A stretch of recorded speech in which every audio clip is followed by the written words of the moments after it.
Welcome to Usability and Human Factors, Ubiquitous Computing in Healthcare. After completing this lecture, students will be able to describe the history of ubiquitous computing, discuss the basic principles of ubiquitous computing, discuss applications of ubiquitous computing in healthcare in both clinical settings and patient-centric technologies, describe technical challenges posed by ubiquitous computing applications. Computing technologies we use today have undergone a number of transformations over the years. The three main ones are usually described as three waves of computing. In the early years of computing technologies, all the processing was concentrated in one big mainframe, with many terminals attached to it. In this model, many users had to share one computer, and the design of applications was specifically tailored to this mode of interaction. In the early 1980s, this model was largely replaced by the personal computing paradigm, where each user would interact with their own computer. To a large degree, this remains a dominant computing paradigm. However, in the early 1990s, a new paradigm emerged that slowly became as widespread as personal computing. It did not quite replace it, but rather establish its own pace. In this paradigm, each individual was envisioned as interacting with many computers positioned on their body as well as in the environment around them. This vision became known as ubiquitous or sometimes pervasive computing, originated at Xerox Palo Alto Research Center, and is usually attributed to Mark Weiser, a senior research scientist at PARC. The UbiComp project, led by him, began in 1988, and their most influential and highly cited article on it came out in 1991 in Scientific American. Weiser's observation was that the most profound technologies are those that disappear. In the paper, he discusses such technologies as paper or writing, which became so universally accepted that millions of individuals rely on them without ever questioning their existence. His vision for computing technology was that it will achieve similar level of penetration into the very fabric of human life and will become so commonplace that it will disappear from people's conscious attention. To achieve this vision, Weiser proposed that computing power becomes available in different shapes, forms, and ergonomic factors. For example, on the smaller scale, he talked about computing by the inch, small personal devices that could either be used by themselves or embedded into physical objects people use. Nowadays, in realization of his vision, mobile phones have become the most popular computing devices and have the widest penetration across geographic, social, cultural, and economic boundaries. This computing can take a much smaller form of sensors, such as radio frequency identification tags, that are becoming very widespread in retail as well as healthcare. Computing by the foot for a long time had a relatively stable form that most closely resembled traditional personal computing, namely a laptop. Laptops gave their users greater mobility while providing most of the same functionality they had with their desktop systems. Over the years, laptops varied in style and form factors, including those with touch-sensitive screens that could allow for more direct interaction. Touchpads. Tablets such as Apple iPad are pushing the boundaries of ubiquitous computing by the foot even further.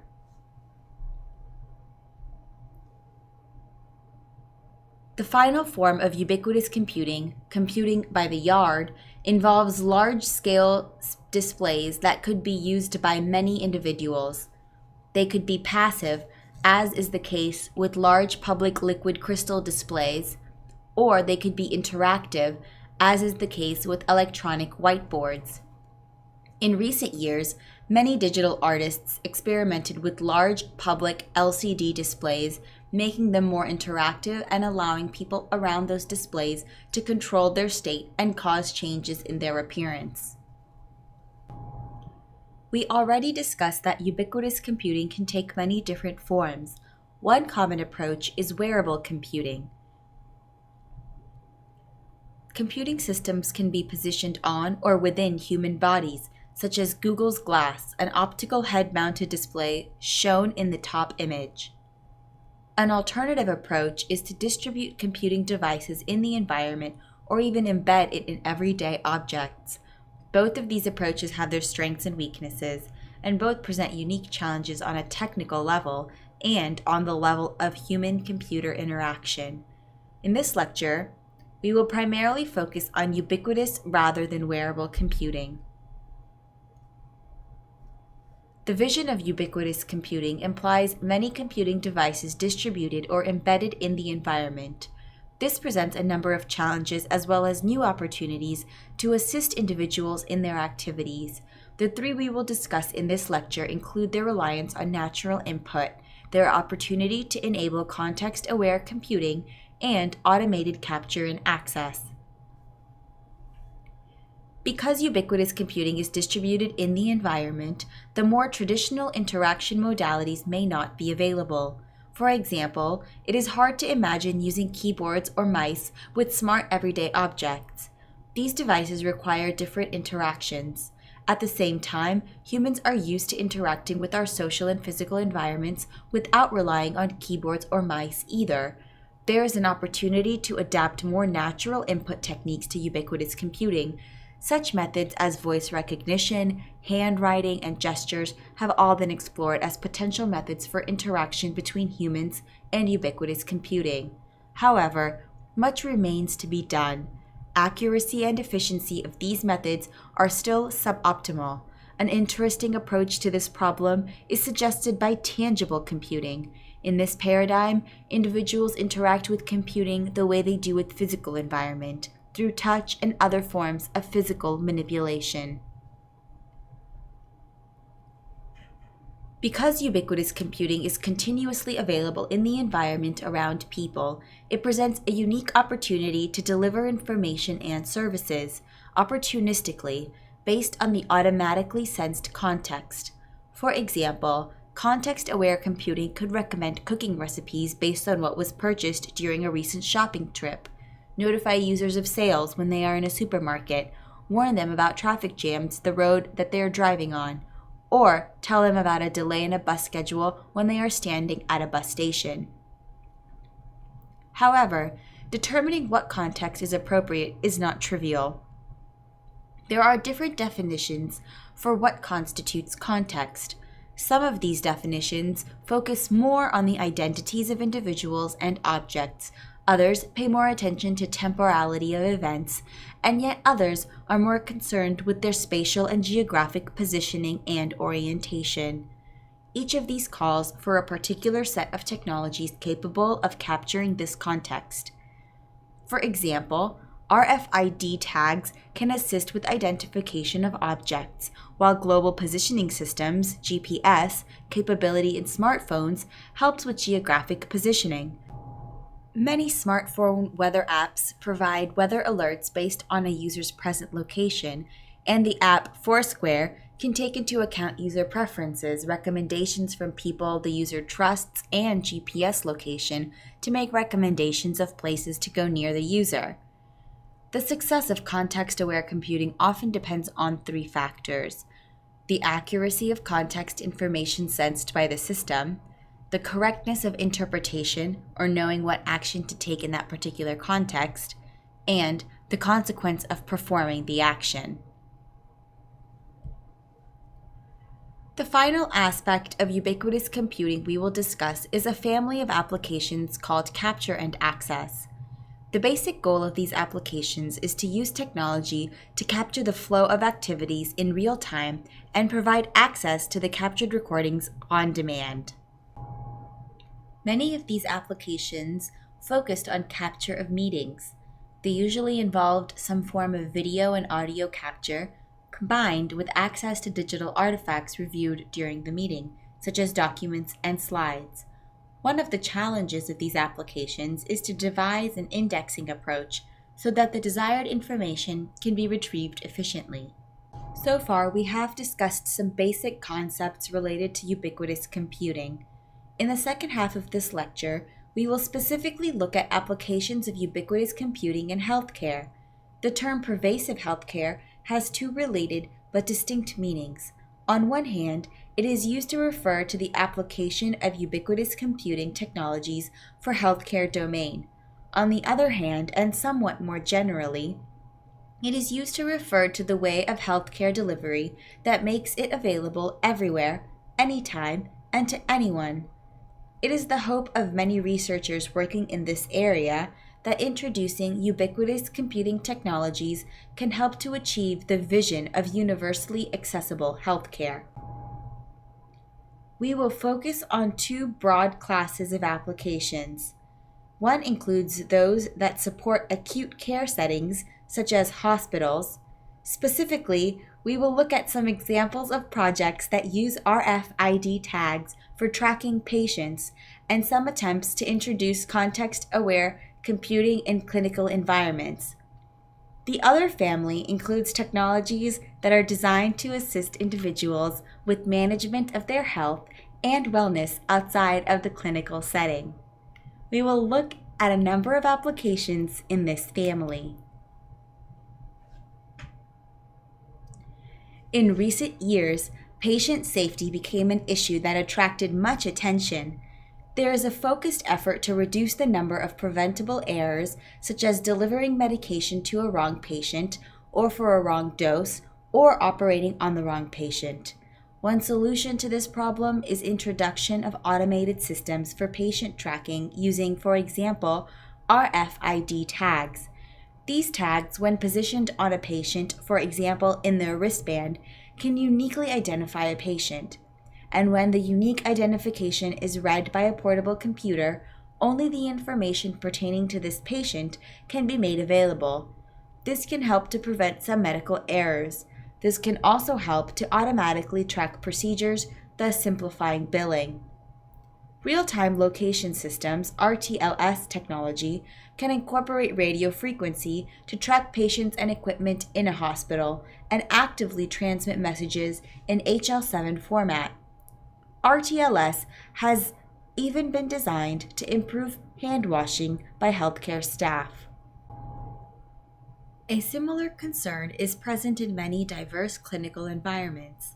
Here we see an example of a context-aware computing at work in the surgical ward.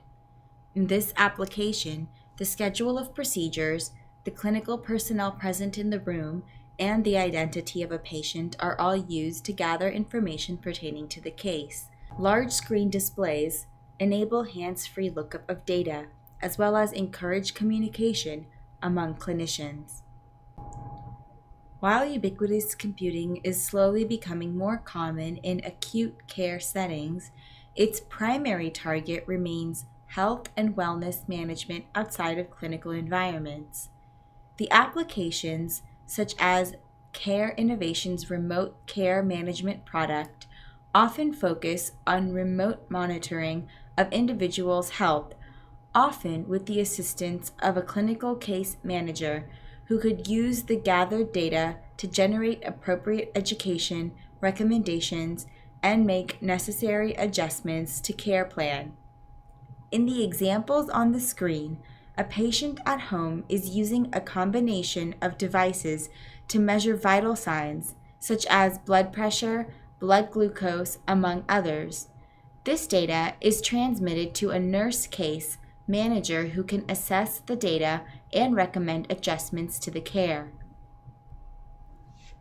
Other applications take a step further away from clinical settings and put majority of care in the hands of individuals and their family members. One of the early examples of such applications is Digital Family Portrait, DFP, developed by researchers at Georgia Institute of Technology. DFP is designed to help adult children maintain a level of awareness of well-being of their aging parents. It relies on a set of motion detection sensors positioned in places of common activity at the house of an aging parent.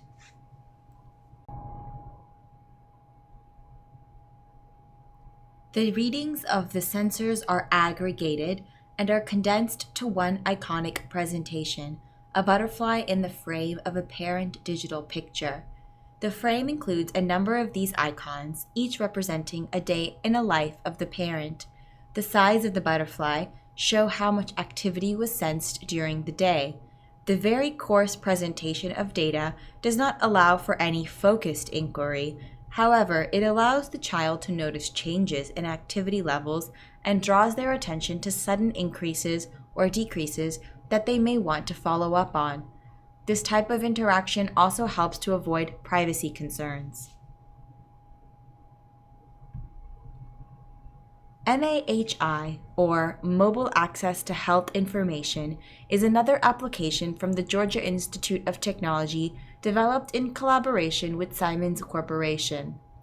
MAHI is designed for individuals with diabetes and is meant to help them learn from their daily experiences. MAHI is a distributed application that includes several components. A mobile phone with a custom application allows individuals to take pictures, for example, of all their meals and to record voice notes with their concerns and questions. A custom-built Bluetooth attachment to a conventional glucose meter helps them to transfer all the readings from the meter onto their phone. These records combined are then sent to a remote server and posted on individuals' websites where they can view them and discuss them with a diabetes educator. In deployment studies, MAHI was shown to help individuals to gain better appreciation of how their choices affect their health. The final applications we'll review: a Ubiquitous garden developed by researchers at Intel takes advantage of the many same technologies we discussed before. It utilizes a relatively sophisticated sensing platform that allows individuals to capture various types of physical activity, such as swimming or biking. Individuals use a custom application on their mobile phones to set up their weekly activity goals. The application then automatically monitors their progress towards their goals and visualizes their activity levels using a flower garden as a metaphor. This display has several important properties. It is aesthetically pleasing, making it appropriate for a device that often becomes an expression of an individual's identity. It allows them easily to monitor their accomplishments without having to log into a website or calculate daily progress manually. Finally, it rewards individuals for achieving their goals. These rewards are not big and certainly not monetary. Individuals get butterflies in their garden, but they might just be enough to motivate somebody to get off the couch and walk for 30 minutes to refresh their garden. This is another device for tracking physical activity, the Fitbit. It can track a variety of parameters and wirelessly transmit data to a smartphone.